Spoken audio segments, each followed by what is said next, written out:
J'avais vu ma fille le vendredi 13 novembre à midi, pas loin d'ici, à la piscine de la butte aux Cailles. Nous étions croisés. On avait échangé quelques mots, mais elle ne m'avait pas dit précisément ce qu'elle faisait ce soir-là. Par contre, elle l'avait dit à son frère aîné, et donc c'est lui qui nous a appelés vers 1h du matin. Parce qu'il avait appris les événements. Moi je n'avais pas regardé les informations le soir, donc je ne savais pas ce qui s'était passé, enfin ce qui était en train de se passer dans Paris. Donc il nous a appelés lorsqu'il a vu que l'assaut avait été donné et que les derniers rescapés étaient sortis du Bataclan, qu'il n'arrivait toujours pas à joindre sa sœur. Donc il a compris que la situation était quand même très sérieuse, et il nous a appelés. Et pourtant, à ce moment-là, lui, comme ma femme, comme moi, évidemment, on était extrêmement inquiets, mais on s'est convaincu que le plus probable était qu'elle était vivante, parce qu'il y avait 1500 personnes ce soir-là au Bataclan, on parlait d'un bilan de 80 victimes. Bon, finalement, il y en a eu 90, mais on se disait, probablement, elle a perdu son portable, probablement, elle est choquée, peut-être elle est blessée. Donc, on restait optimiste. On a passé la nuit à regarder les chaînes info et à appeler le numéro de téléphone qui s'affichait sur les écrans et qui ne répondait pas. En fait, ce numéro de téléphone qui était donné sonnait dans les locaux de la préfecture de police sans qu'il y ait derrière les capacités de réponse qui étaient nécessaires de mettre en place face à un tel événement. Et ce n'est que le 14 novembre, en fin d'après-midi, que ce numéro a pu être transféré sur la cellule d'urgence qui est créée auprès du Quai d'Orsay, en fait. Puisque dans ce dispositif d'urgence, c'est le ministère des Affaires étrangères qui est désigné comme l'opérateur, parce que le dispositif français a été conçu pour des événements terroristes qui se passent à l'étranger, quoi. Des détournements d'avions, des prises d'otages, tout ça se déroule habituellement hors de notre sol. Donc c'est le ministère des Affaires étrangères qui est le plus en capacité de gérer ces crises. Et pour des raisons qui seront sans doute peut-être soulignées, précisées dans le rapport de la commission d'enquête, mais là il y a eu clairement un dysfonctionnement, c'est-à-dire qu'on a appliqué une consigne ou un dispositif qui était manifestement pas adapté, et donc ça sonnait à la préfecture de police, alors qu'en fait il fallait le basculer sur la cellule d'urgence. Quoi qu'il en soit, ça ne répondait pas, donc moi j'ai mis beaucoup de messages sur les réseaux sociaux, sur Facebook, sur Twitter. Et puis sur Twitter, donc on a été assez nombreux à se retrouver avec le même hashtag. Et c'était sur cette page Twitter, c'était absolument le spectacle le plus triste du monde, parce que on voyait défiler les photos de tous ces jeunes qui étaient recherchés. De temps à autre, quelqu'un qui signalait qu'il avait effectivement eu des nouvelles de la personne recherchée, et puis c'était jamais Lola. Et on a eu dans ces réseaux sociaux, on a eu un flot de réponses, mais c'était des réponses de personnes qui nous souhaitaient bon courage, qui disaient qu'ils étaient de tout cœur avec nous, qui proposaient éventuellement de l'aide parce que leur cousine était infirmière à la Pitié-Salpêtrière et qu'elle pourrait se renseigner, etc. Mais en fait, finalement, tout ça n'a pas servi à grand-chose. Et il y a eu même un moment de faux espoirs, puisque vous savez que Facebook avait mis en place un système pour se déclarer en sécurité. Et quelqu'un à un moment a déclaré Lola en sécurité, et puis on a cherché à confirmer, en fait on n'a pas pu confirmer, et la personne a retiré, donc en fait c'était quelqu'un qui a cliqué sur le mauvais bouton. Voilà, donc je lui en veux pas, mais c'était effectivement quelque chose de très, très dur.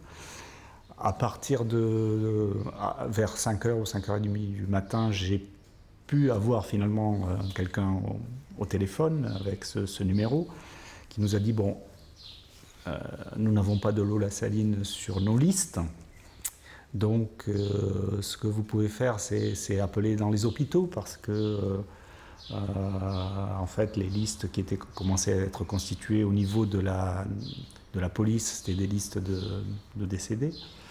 Donc les blessés, il fallait voir au niveau des hôpitaux. Donc on a eu le numéro de téléphone de la plateforme de l'assistance publique des hôpitaux de Paris. On a appelé la PHP qui nous a dit elle n'est pas sur nos listes, mais il y a des blessés qui sont admis sans avoir été identifiés. Donc donnez-moi vos coordonnées, je vous rappellerai plus tard. En fait, personne n'a jamais rappelé personne parce que tout le monde était débordé. Par ailleurs, nous, c'est l'assistance publique, mais il y a les hôpitaux hors AP qui ont reçu des blessés, donc Percy,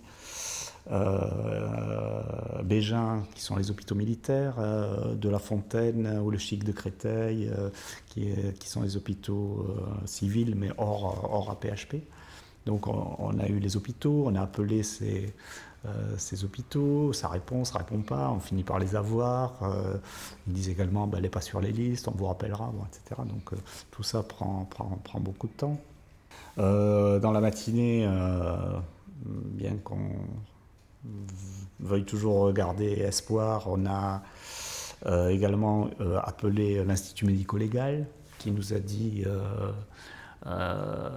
on ne peut rien vous dire parce qu'il faut attendre la cellule d'identification de la police judiciaire, mais ils ne sont pas arrivés. Alors quand est-ce qu'ils vont arriver? En fin de matinée, donc on rappelle en fin de matinée, ils ne sont pas arrivés, rappelez en début d'après-midi, rappelez en fin d'après-midi, peut-être demain. Donc on est parti avec le compagnon de ma fille, ma femme, et mes fils, on est parti à l'hôpital européen Georges Pompidou parce qu'on nous disait que là-bas il y avait beaucoup de blessés non identifiés du Bataclan. Arrivé sur place, en fait, tous les blessés avaient été identifiés. Donc on a été reçus par les urgences psychiatriques qui ont été professionnels et tout, mais qui... Bon, à ce moment-là, on n'a pas très envie c'est pas de soins qu'on a besoin, c'est d'informations. Donc là, nous, on était vraiment dans la recherche d'informations.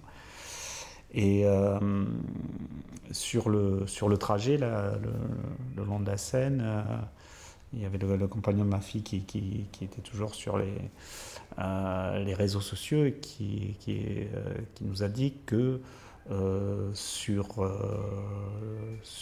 Twitter, il y avait un numéro de portable qui circulait disant que pour avoir des nouvelles de Lola, on pouvait appeler à ce numéro et que en fait d'autres, des copains, des amis avaient appelé à ce numéro et qu'on lui avait annoncé le décès, mais que c'était probablement, c'était peut-être un imposteur parce que lorsqu'on tapait le nom de la personne, on voyait que c'était un responsable associatif et pas un fonctionnaire. Donc c'était bizarre que ça soit quelqu'un comme ça qui annonce le décès.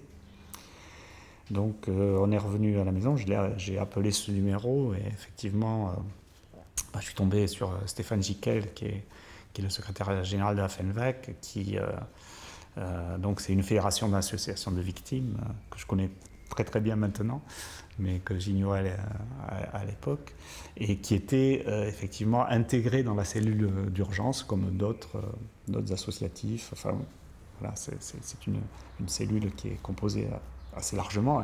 Il y avait de tels besoins d'organiser la réponse à ce moment-là que tout le monde s'y est mis et a fait comme il a pu. Il m'a annoncé le décès de ma fille. J'ai demandé à être rappelé par un fonctionnaire parce que je voulais. Effectivement, j'ai été rappelé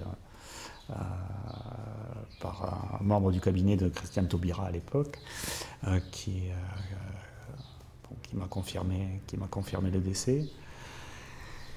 Et ensuite, dans les minutes qui ont suivi, donc ça c'était le 14 novembre vers 18h, dans les minutes qui ont suivi, j'ai été rappelé par quelqu'un à l'Institut médico-légal qui manifestement remplissait ce qu'ils appellent le dossier pré-mortem. Je le sais maintenant parce que comme j'ai eu accès au dossier d'instruction, j'ai vu comment c'était fait. Donc il y a des renseignements qui servent à l'identification des victimes, mais là, elle était déjà identifiée. On me demandait sa taille, la couleur de ses cheveux, etc. Donc c'était un peu bizarre, mais bon, c'est quelqu'un qui remplissait un formulaire.